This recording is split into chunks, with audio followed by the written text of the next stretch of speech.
บายดีน้องมีชื่อว่านางเพชรจินดาธรรมวงศาคณะวิทยาศาสตร์สังคมสาขาการท่องเที่ยวมื้อนี้น้องก็จะมาเว้าเกี่ยวกับคุณสมบัติของการปฐมพยาบาลซึ่งจะเป็นแนวไหนนั้นติดตามรับชมและรับฟังได้ 1. ต้องเป็นผู้สังเกตการณ์ให้ถี่ถ้วนและว่องไวที่สุดถึงสภาพและคนเจ็บ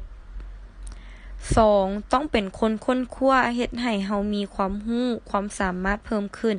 ในการช่วยเหลือและรักษาคนเจ็บเพราะบางครั้งเหตุการณ์ที่เกิดขึ้นยามคับขันก็ต้องได้หาวิธีแก้ไขและช่วยเหลือ 3. ต้องเป็นผู้ชำนาญความชำนาญเป็นสิ่งสำคัญเพราะถ้าเฮาบ่มีความรู้เพียงพอมันอาจจะเกิดผลที่ตามมา 4. ต้องมีความยิ้มแย้มแจ่มใสในการเฮ็ดเวียกงานของตนเอง เป็นจรรยาบรรณที่สำคัญหลาย มันเป็นการปิ่นปัวทางจิตใจอย่างหนึ่งบ่ควรแสดงท่าทีที่บ่เหมาะสมเพราะคนเจ็บทุกคนต้องการกำลังใจ 5. ต้องอธิบายอย่างแจ่มแจ้งให้แก่ผู้ที่ช่วยเฮาต้องอธิบายและเว้าจาให้แจ่มแจ้งละเอียดรอบคอบเพื่อจะบ่ให้เกิดผลเสียที่จะตามมาย้อนความบ่เข้าใจตรงกันของเฮาและคนอื่น 6. ต้องเป็นคนอดทนผ่านพานานาประการในเวลาให้แก่การปิ่นปัวต้องมีความอดทนสูงบ่ว่าจะเกิดเหตุการณ์หยังขึ้น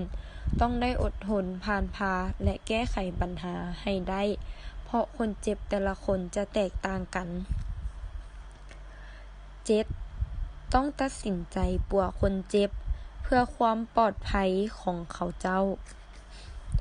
ในเวลาจำเป็นเฮาต้องตัดสินใจให้เด็ดขาดบ่ลังเลและเฮ็ดมันให้ดีที่สุดเท่าที่จะเฮ็ดได้การตัดสินใจต้องบ่เสี่ยงเกินไปและบ่ให้เกิดข้อผิดพลาดที่ตามมา คุณสมบัติของการปฐมพยาบาลก็จะเพียงเท่านี้ แต่อย่าลืมสิ่งที่สำคัญของการปฐมพยาบาลมี3หลักการคือ 1. ต้องเป็นผู้สังเกตการณ์ 2. ต้องเป็นคนค้นคว้า 3. ต้องเป็นผู้ตัดสินใจขอขอบใจ ใจ